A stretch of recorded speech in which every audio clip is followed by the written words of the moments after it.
सामाजिक आणि शैक्षणिक आरक्षण मिळू शकतं. राजकीय आरक्षण मिळण्याचा हेतू असेल तर ती वेगळी गोष्ट. मुख्यमंत्री फडणवीसांचा टोला.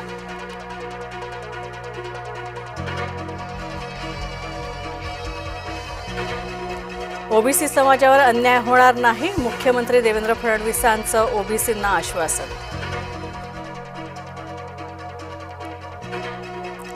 मनोज जरांगेंनी किल्ले शिवनेरीवर घेतलं दर्शन. किल्ले शिवनेरीवरची माती कपाळाला लावली. जरांगेंना आझाद मैदानात 1 दिवसाचं आंदोलन करता येणार, तर आंदोलन 1 दिवसाचं नाहीये तर बेमुदत असेल, जरांगेंचा इशारा.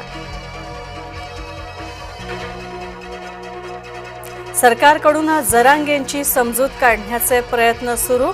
विखे पाटील, उदय सामंत जरांगेंशी चर्चा करण्याची शक्यता. जरांगेंना मुंबईत येण्यापासून रोखण्याचे प्रयत्न. जरांगेंनी आंदोलनाऐवजी सरकारसोबत चर्चा करावी. चर्चेतून तोडगा निघू शकतो, मंत्री दादा भुसेंचं वक्तव्य. नागपुरात आज राष्ट्रीय ओबीसी महासंघाची बैठक. जरांगेंची मुंबईतल्या आंदोलनाची पार्श्वभूमीवर चर्चा होणार. बबनराव तायवाडेंच्या घरी बैठक. जरांगेंच्या आंदोलनाला भाजपचं बॅनरमधून उत्तर. फडणवीसांच्या समर्थनार्थ मुंबईत भाजपची बॅनरबाजी.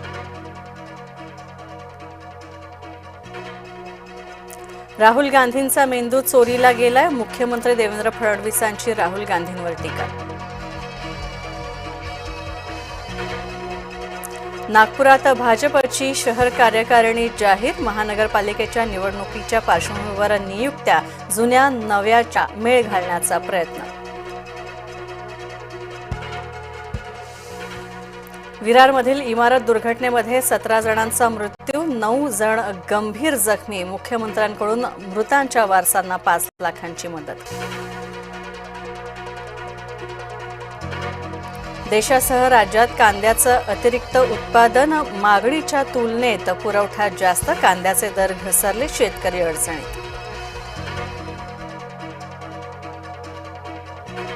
अकोल्यात ढगफुटी सदृश्य पाऊस. कपाशी, तूर, उडीद आणि सोयाबीनचं प्रचंड नुकसान.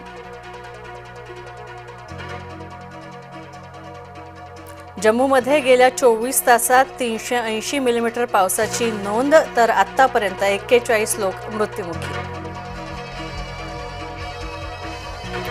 जम्मू काश्मीरच्या गुरेज सेक्टरमध्ये 2 दहशतवादी ठार. चिनार कॉर्प्स आणि पोलिसांची संयुक्त कारवाई.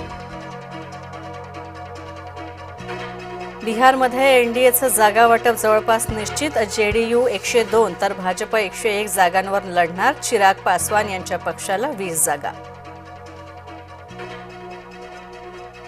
ऋषीपंचमीनिमित्त दगडूशेठ हलवाई मंदिरामध्ये अथर्वशीर्ष पठण. 35,000 महिलांचा सहभाग. खासदार सुनेत्रा पवारही हजर. आज 1.5 दिवसाच्या बाप्पांचं विसर्जन, तर लालबागच्या राजाला दुसऱ्या दिवशीही गर्दी.